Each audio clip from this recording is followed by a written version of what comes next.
అమరావతి చట్టబద్ధత బిల్లుకి రాష్ట్రపతి ముర్ము ఆమోదం తెలిపారు. దీంతో అమరావతి గెజిట్ ని కేంద్ర న్యాయశాఖ విడుదల చేసింది.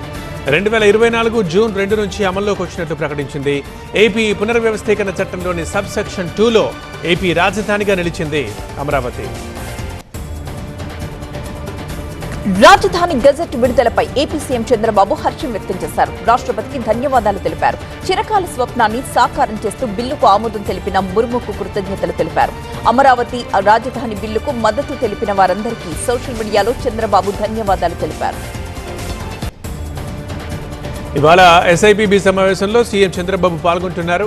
ఉదయం 11 గంటలకు అమరావతి పరేడ్ గ్రౌండ్స్ లో 65 ఫైర్ టెండర్లని సీఎం ప్రారంభిస్తారు. అలాగే రాష్ట్రంలో ఇటీవల జరుగుతున్న వరుస బస్సు ప్రమాదాలపై జీవోఎంలో సీఎం చర్చించనున్నారు. ఇవాళ తెలంగాణ సీఎం రేవంత్ రెడ్డి కేరళంలో పర్యటిస్తారు. కేరళంలో రేవంత్ ఎన్నికల ప్రచారంలో పాల్గొంటారు. ఉదయం 8:30 గంటలకు కోవలంలో, 10:30 గంటలకు మామలికరలో రోడ్ షో చేస్తారు. అలాగే మధ్యాహ్నం పతానపురంలో జరిగే రోడ్ షోలో రేవంత్ పాల్గొని కాంగ్రెస్ అభ్యర్థుల్ని గెలిపించాలని కోరుతారు. వైసీపీ ముఖ్య నేతలతో తాడేపల్లిలోని కేంద్ర కార్యాలయంలో ఆ పార్టీ అధినేత మాజీ సీఎం వైఎస్ జగన్ సమావేశమవుతున్నారు.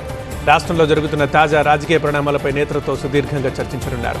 మావిగన్పై ప్రజల నుంచి వస్తున్న అభిప్రాయాల్ని నేతల్ని అడిగి తెలుసుకోనున్నారు. అమరావతి రాజధానిపై రాష్ట్రపతి ఆమోద ముద్ర వేయడంతో జరిగే భేటీపై ఆసక్తి నెలకొంది. హుజూరాబాద్ లో డంప్ యార్డ్ వ్యవహారం మరింత ముదిరిపోతోంది. ఇవాళ హుజూరాబాద్ నియోజకవర్గంలో ఉన్న సిరసపల్లిలో ఎమ్మెల్యే కౌశిక్ రెడ్డి దీక్ష చేయబోతున్నారు. డంప్ యార్డ్ కి వ్యతిరేకంగా 48 గంటల పాటు కౌశిక్ రెడ్డి దీక్ష చేయనున్నారు. స్థానికులు ఈ దీక్షలో పాల్గొని ఆయనకు మద్దతు పలకనున్నారు. పైలట్ రోహిత్ రెడ్డి బెయిల్పై ఇవాళ తీర్పు వెలువడనుంది. అలాగే కస్టడీపైన ఉప్పరపల్లి కోర్టు తీర్పు ఇవ్వనుంది. నిన్న మొయినాబాద్ ఫామ్ హౌస్ కేసులో నిందితుల కస్టడీపై కోర్టులో వాదనలు జరిగాయి. వారికి మరో 5 రోజుల పాటు కస్టడీకి ఇవ్వాలని పోలీసులు కోరారు. ఇప్పటికే 2 సార్లు కస్టడీకి తీసుకున్నారని, మరో అవసరం లేదని నిందితుల తరఫు న్యాయవాది వాదించారు. 2 పక్షాల వాదనలు విన్న ఉప్పరపల్లి కోర్టు తీర్పుని ఇవాళకి వాయిదా వేసింది. ఏపీలోని పలు జిల్లాలకు వాతావరణ కేంద్రం రెడ్ అలర్ట్ జారీ చేసింది. పిడుగులతో కూడిన వర్షాలు కురిసే అవకాశం ఉందని హెచ్చరించింది. శ్రీకాకుళం, పార్వతీపురం, మన్యం, విజయనగరం, అల్లూరి, తూర్పుగోదావరి, పశ్చిమ గోదావరి, ఏలూరు, ఎన్టీఆర్, కృష్ణా జిల్లాలకు వర్ష సూచన చేసింది. మిగతా చోట్ల ఎండల తీవ్రతతో పాటు ఈదురుగాలులు కూడా వీచే వీలుందని చెప్పింది. విశాఖలో గూగుల్ డేటా సెంటర్ నిర్మాణానికి ఏప్రిల్ 28న AP CM Chandrababu, Google cloud CEO Thomas శంకుస్థాపన చేయనున్నారు. $15 బిలియన్ భారీ పెట్టుబడితో దీన్ని నెలకొల్పుతున్నారు. ఈ నెల 28న పనులు అధికారికంగా ప్రారంభమవుతాయి. జూలై 2028 నాటికి ప్రాజెక్టు అందుబాటులోకి వస్తుందని అంచనా వేస్తున్నారు. డిప్యూటీ సీఎం పవన్ కళ్యాణ్ కృషితో కాకినాడ జిల్లా పిఠాపురం రైల్వే స్టేషన్ మహల్ దశకు రానుంది. పిఠాపురం రైల్వే స్టేషన్ ని అమృత్ భారత్ పథకం పరిధిలోకి తీసుకొస్తూ కేంద్ర రైల్వే మంత్రిత్వ శాఖ నిర్ణయం తీసుకుంది. 37,25,00,000 రూపాయలతో రైల్వే స్టేషన్ ఆధునీకరణ పనులు చేపట్టబోతున్నారు. స్టేషన్ ముఖద్వారం, ఆధునిక మరుగుదొడ్లు, డ్రైనేజ్ వ్యవస్థ, ప్లాట్ఫామ్ అభివృద్ధి, షెల్టర్ల నిర్మాణ పనులు చేపడతారు. నిధులు మంజూరు చేసిన ప్రధాని మోదీ, కేంద్ర మంత్రి అశ్విని వైష్ణవ్, ముఖ్యమంత్రి చంద్రబాబుకు ఎక్స్ వేదికగా పవన్ కళ్యాణ్ కృతజ్ఞతలు తెలిపారు. శ్రీవారి దర్శనానికి తిరుమలకు వచ్చే భక్తులకు మరింత మెరుగైన ఆధ్యాత్మిక అనుభూతిని పంచేందుకు టీటీడీ సరికొత్త ఆలోచన చేస్తోంది. గంటల తరబడి క్యూలైన్లలో వేచి ఉండే భక్తులకు వీఆర్ సాంకేతికతని అందుబాటులోకి తేవాలని భావిస్తోంది. వివిధ రకాల వీఆర్ పరికరాల పనితీరుని టీటీడీ ఉన్నతాధికారులు క్షేత్రస్థాయిలో పరిశీలిస్తున్నారు.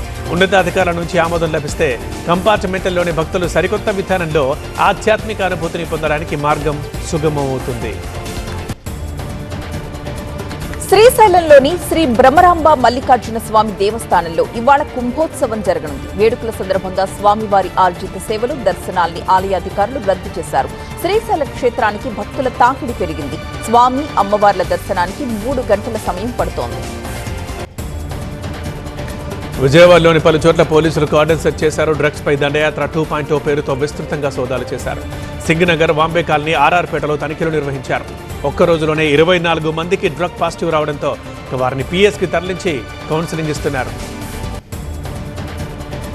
వికారాబాద్ జిల్లా పరిగి పోలీస్ స్టేషన్ దగ్గర ఉద్రిక్త వాతావరణం నెలకొంది. పిఎస్ ఎదుట కాండ్లాపూర్ భూ బాధితులంతా ఆందోళనకు దిగారు. బాధితుల్ని హరీష్ రావు పరామర్శించనున్న నేపథ్యంలో అనుమతి కోసం సర్పంచ్, రైతులు పిఎస్ కు వెళ్లారు. వారిని పోలీసులు నిర్బంధించారని స్థానికులు అక్కడకు చేరుకున్నారు. స్టేషన్ గేట్లు మూసేయడంతో పోలీసులతో రైతులు, బీఆర్ఎస్ నేతలు వాగ్వాదానికి దిగారు.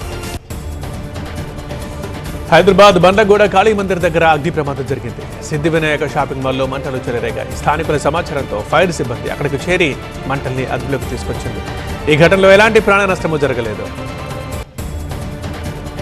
రంగారెడ్డి జిల్లా గండిపేట్ తహసీల్దార్ కార్యాలయంలో విజిలెన్స్ అధికారులు తనిఖీలు చేశారు. కార్యాలయంలో ఫైళ్ల వ్యవహారం, ప్రజలకు అందిస్తున్న సేవలు, రికార్డుల నిర్వహణను అధికారులు సమగ్రంగా పరిశీలించారు. కార్యాలయానికి వచ్చిన ప్రజలతో మాట్లాడి సమస్యల్ని తెలుసుకున్నారు. హైదరాబాద్లో బంగారం, వెండి ధరలు తగ్గాయి. 24 క్యారెట్ల 10 గ్రాముల బంగారం ధర 1,52,800 రూపాయలు ఉంది. 22 క్యారెట్ల బంగారం ధర 1,38,740 రూపాయలుగా ఉంది. మరోవైపు కిలో వెండి ధర 2,42,300 రూపాయలుగా ఉంది. మనసులు కలిస్తే పొడుగు పెద్ద సమస్య కాదని కృష్ణా జిల్లా మచిలీపట్నానికి చెందిన ఒక ప్రేమ జంట నిరూపించింది. రాజుపేటకు చెందిన షేక్ గౌసియా, వేముల శశి 9వ తరగతి నుంచి ఒకరినొకరు ఇష్టపడ్డారు. వీరు పెళ్లి చేసుకోవాలని నిర్ణయం తీసుకోగా పెద్దలు అంగీకరించకపోవడంతో ఒక చర్చిలో పెళ్లి చేసుకున్నారు. ఇద్దరు మేజర్లే కావడంతో రక్షణ కల్పించాలని పోలీసుల్ని ఆశ్రయించారు. పోలీసులు పెద్దలకు కౌన్సిలింగ్ ఇచ్చారు. తిరుపతి జిల్లా నాగలాపురం మండలం కొడియంబేడిలో వర్షం కురిసింది. భారీ ఈదురుగాలులకు హైవేపై పెద్ద పెద్ద చెట్లు కూడా విరిగి పడిపోయాయి. వెంటనే రంగంలోకి దిగిన పోలీసులు విరిగిపడ్డ చెట్లను తొలగించి ట్రాఫిక్ అంతరాయం లేకుండా చర్యలు తీసుకున్నారు. విజయనగరం జిల్లాలో పిడుగుల వాన పడింది. పిడుగుపాటుకు 2 మహిళలు మరణించారు. పంట పొలాల్లో పనిచేస్తుండగా పిడుగుల ప్రభావానికి బంగారకు చెందిన నరసమ్మతో పాటు శ్రీరంగరాజపురంకి చెందిన మరో మహిళ మరణించారు. తిరుపతి జిల్లా రైల్వే కోడూరులోని చందన్ థియేటర్లో రాకాస సినిమా నటులు సందడి చేశారు. సినిమా సక్సెస్ యాత్రలో భాగంగా చందన్ థియేటర్లో హీరో సంగీత్ శోభన్, నటుడు గెటప్ సీను ప్రేక్షకుల్ని పలకరించారు. మంచి సినిమాని ప్రేక్షకులు ఆదరించాలని కోరారు. శ్రీ సత్యసాయి జిల్లా హిందూపురంలో ఎమ్మెల్యే బాలకృష్ణ పర్యటించారు. లేపాక్షి మండల టీడీపీ కన్వీనర్ అభిషేక్, వర్షితల పెళ్లి రిసెప్షన్ కి హాజరై నవదంపతుల్ని ఆశీర్వదించారు. ఫంక్షన్లో అభిమానులతో ఫోటోలు దిగి ఆప్యాయంగా పలకరించారు. పెద్దపల్లి జిల్లా సుల్తానాబాద్ మున్సిపాలిటీలోని 8-9 వార్డు కౌన్సిలర్లు అక్రమాలకు పాల్పడి దొడ్డిదారిన గెలిచారని కౌన్సిలర్ అభ్యర్థులు సూరశ్యామ్, రేవల్లి తిరుపతులు ఆరోపించారు. వారి సభ్యత్వాన్ని రద్దు చేయాలని డిమాండ్ చేస్తూ పెద్దపల్లి జిల్లా కోర్టుని ఆశ్రయించారు. కౌన్సిలర్లపై అధికారులకు ఫిర్యాదు చేసినా పట్టించుకోలేదని తెలిపారు. గోదావరి పుష్కరాలకు వచ్చే భక్తులకు ఇబ్బందులు తలెత్తకుండా ఏర్పాట్లు చేయాలని దేవాదాయ శాఖ ప్రిన్సిపల్ సెక్రటరీ శైలజా రామయ్యర్ అధికారుల్ని ఆదేశించారు. భూపాలపల్లి జిల్లా కాళేశ్వరంలో దేవాదాయ శాఖ కమిషనర్ హనుమంతరావు, జిల్లా కలెక్టర్ రాహుల్ శర్మ, ఎస్పీ సిరిశెట్టి సంకీర్త్, ధార్మిక సలహాదారు గోవింద హరిలతో కలిసి సరస్వతి ఘాట్ని పరిశీలించారు. మ్యూజియంలో ఏర్పాటు చేయబోతున్న విగ్రహాల్ని చూసి తగు సూచనలు చేశారు. వెలుగుంట ప్రాజెక్టు వేగంగా పూర్తి చేసేందుకు కృషి చేస్తున్నామని మార్కాపురం ఎమ్మెల్యే కందుల నారాయణ రెడ్డి అన్నారు. ఇవాళ మంత్రి నిమ్మల రామానాయుడుతో కలిసి ప్రాజెక్టు పనుల పురోగతిని పరిశీలించేందుకు వెళ్తున్నారు. ఇప్పటిదాకా ఎవరు కూడా చేయని సాహసాన్ని తాము చేయబోతున్నట్టు తెలిపారు. కొల్లం వాగు నుంచి కొత్తూరు టన్నెల్లోకి ప్రవేశించి లోపల జరుగుతున్న పనుల్ని పరిశీలించనున్నారు. కాంగ్రెస్ పార్టీకి తమ కుటుంబం, స్వీయ ప్రయోజనాలే ముఖ్యమని ప్రధాని మోదీ విమర్శించారు. అసోంలో ప్రధాని మోదీ ఎన్నికల ప్రచారం చేశారు. కాంగ్రెస్ పార్టీ చొరబాటుదారులను ప్రోత్సహించిందని అన్నారు. భూ కబ్జాలపై చర్యల్ని కాంగ్రెస్ వ్యతిరేకించిందని తెలిపారు. కేరళ సీఎం ప్రధాని మోదీ ధోరణి ఒక్కటేనని కాంగ్రెస్ నేత రాహుల్ గాంధీ విమర్శించారు. ఇద్దరిది ప్రజా వ్యతిరేక, నిరంకుశ పద్ధతి అంటూ మండిపడ్డారు. ఇద్దరిది తాము మాత్రమే పరిపాలన సాగించాలి అనే అహంకారపూరిత విధానం అన్నారు. సైద్ధాంతిక ఆలోచనల నుంచి ఎల్డీఎఫ్ ప్రభుత్వం పక్కదారి పట్టిందని రాహుల్ విమర్శించారు. కేరళలో హోంమంత్రి అమిత్ షా విస్తృతంగా ప్రచారం చేశారు. హరిపాద్, అళప్పుజాలో రోడ్ షో నిర్వహించారు. తమ ప్రభుత్వం అధికారంలోకి వస్తే రైతులు, మత్స్యకారులకు ఇస్తున్న ఆర్థిక సహాయాన్ని పెంచుతామని హామీ ఇచ్చారు. అర్హత ఉన్నా కూడా కేరళం యువత ఉద్యోగాల కోసం ఇతర రాష్ట్రాలకు వెళ్లాల్సిన పరిస్థితులు ఏర్పడ్డాయని కాంగ్రెస్ ఎంపీ ప్రియాంక గాంధీ మండిపడ్డారు. ఏడాది కాలంగా వాయనాడ్ ఎంపీగా తాను యువత ఎదుర్కొంటున్న సమస్యల్ని చాలా దగ్గర నుంచి చూస్తున్నానంటూ వివరించారు. తమిళనాడు మాజీ సీఎం పన్నీర్ సెల్వం డీఎంకే అభ్యర్థిగా బోడినాయకనూరు నుంచి నామినేషన్ దాఖలు చేశారు.